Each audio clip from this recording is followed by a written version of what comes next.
Hello, this is Miss Moore, and today during chemistry we're going to continue our redox discussion, focusing on oxidizing and reducing agents. So today's essential question: how are oxidizing and reducing agents identified? Okay, let's start with a quick review of oxidation and reduction. And during our discussion, we'll talk about the reaction magnesium plus oxygen producing magnesium oxide. All right, oxidation. The definition of oxidation is the losing of electrons or the gaining of oxygen. Let's just start with that. When we're trying to find oxidation or what was oxidized, we're going to look at what's on the reactant side and compare that to what has happened on the product side.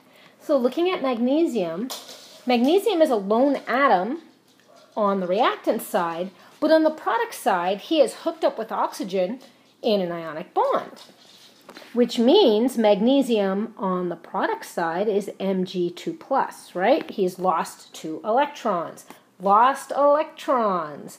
That means that magnesium was oxidized.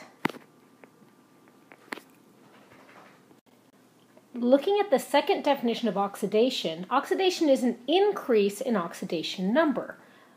So make a little room here. If you remember the rules for assigning oxidation numbers, free atoms have an oxidation number of 0, which means magnesium has an oxidation number of 0. When we look at magnesium on the product side, it's an ion and ionic bond, so the oxidation number is its charge, right? So the oxidation number of magnesium here is 2+, a +2, which is indeed an increase in oxidation number. Okay, next up, reduction. So reduction is the gaining of electrons or the losing of oxygen. So let's go to our example and let's look at oxygen. Oxygen on the reactant side is a free atom. On the product side, however, oxygen is hooked up with magnesium in an ionic bond. We know his charge is 2-, meaning that he gained 2 electrons, which gaining electrons reduction. That means oxygen was reduced. Right? And if we look at definition B of reduction, make a little room here. Reduction is a decrease in oxidation number. So if we go back to look at our reaction, on the reactant side, oxygen is a free atom, right? Which means, again, his oxidation number is 0. When we go to the product side, however, oxygen is in an ionic bond with magnesium, which means that the oxidation number is the same as the charge. So the oxidation number on oxygen is -2. That is a decrease in oxidation number. Okay, so there's a quick review of oxidation and reduction. All right, next we need to talk about oxidizing agents and reducing agents.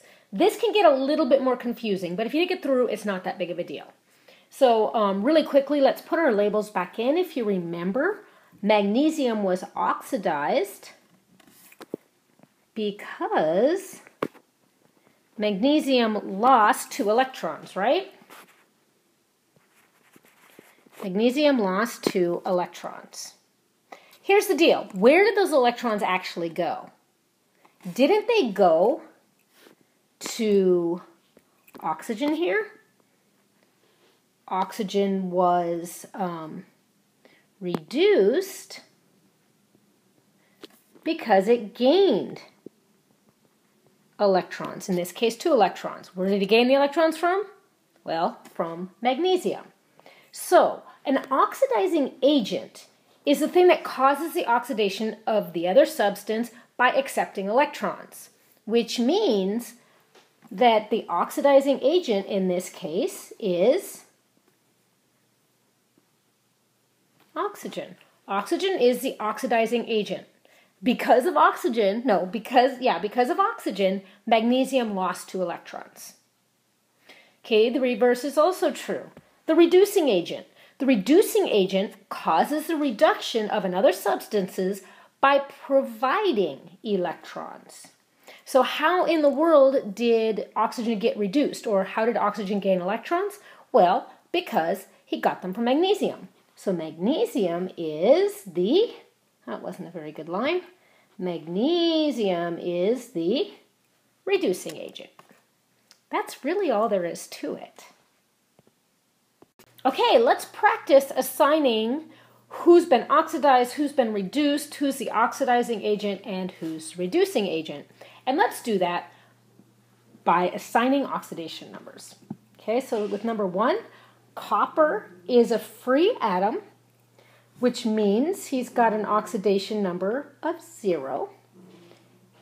And then we have silver nitrate. We know that silver nitrate is an ionic compound, and we know nitrate as a whole has a 1- charge, which means silver as a whole has to have a 1+ charge, which means the oxidation number of silver is +1. Okay, so to assign the oxidation number of oxygen, we know that it has to have a -2 each oxygen, right? And there are 3 of them, so it's -2, -2, -2. And then we have +1 for silver. So we have 2, 4, 6 minuses and 1 plus, which means our nitrogen must have an oxidation number of +5. All right, let's go to the other side. Using the same rules again, we start with silver because that's the easiest. Free element, oxidation of number of 0. We know again that oxygen is -2. Copper now, looking at the same thing, nitrate as a whole has a -1, which means copper must be +1, which means its oxidation number must be +1. And using the same logic as we did with silver nitrate, we know that nitrogen has an oxidation number of +5. Okay, so now that we have all these oxidation numbers, how do we figure who has been oxidized and who's been reduced? Well, remember that an increase in oxidation number is oxidation, and reduction is a decrease in oxidation number. So if we remember that, we'll know who has been oxidized and who has been reduced. So let's look. Copper went from 0 to +1.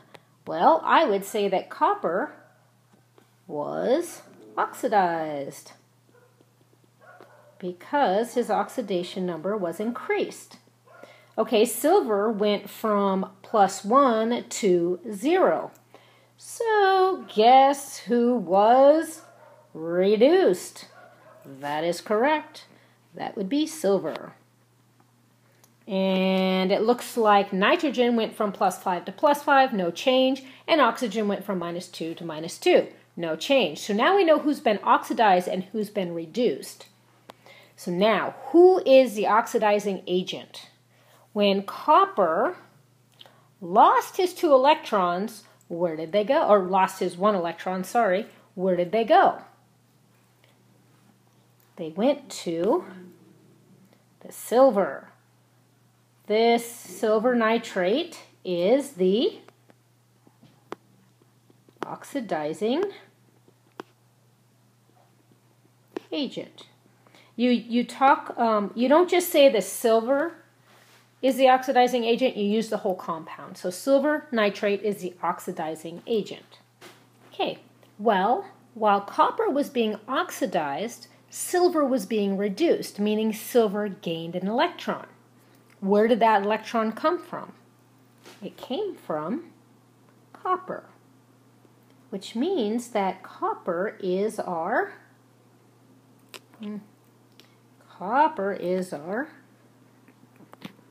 reducing agent. Okay, this might sound really bad. It's really not. Let's try another one. Hopefully you'll feel a little bit better. All right, let's start again by assigning oxidation numbers. We know that hydrogens are always +1, and there are 2 of them, which means our sulfur must be -2. Okay, again, we've got hydrogen, which is going to be a +1. Our oxygens are, I wrote that backwards, +1. Our oxygens are going to be -2. However, there are 3 of them, so we have -2, -2, -2, which is 6. And we only have a +1. Remember, this whole thing needs to be neutral, which means our nitrogen must be +5. On the other side, we have sulfur, which is a lone atom, so he's going to be a 0. We have oxygen, which is -2, and it's connected to a nitrogen, and this compound needs to be neutral, so that means, I shouldn't say neutral, the sum of the oxidation numbers needs to equal 0, which means the nitrogen must be +2. All right, then we've got water. Hydrogen is +1, oxygen is -2, and the sum of those equals 0 because we have 2 hydrogens. Okay, let's figure out who has been oxidized, keeping in mind that somebody that's been oxidized has an increase in oxidation number. So we have hydrogen, which has a +1 on the reactant side and on the product side. Our sulfur went from -2 to 0, which is an increase in oxidation number. That means that sulfur has been oxidized. So who has been reduced? Well, let's keep looking. Our hydrogen didn't change. Our nitrogen went from a +5 to a +2. He has a decrease in oxidation number. So nitrogen here has been reduced. All right, so now, who's the oxidizing reagent? Who is the reducing reagent? Well, sulfur from the reactant side to the product side has been has been oxidized, meaning sulfur lost some electrons. Where did those electrons go? Who took them? The nitrogen. So our reducing agent, our oxidizing agent is going to be HNO3.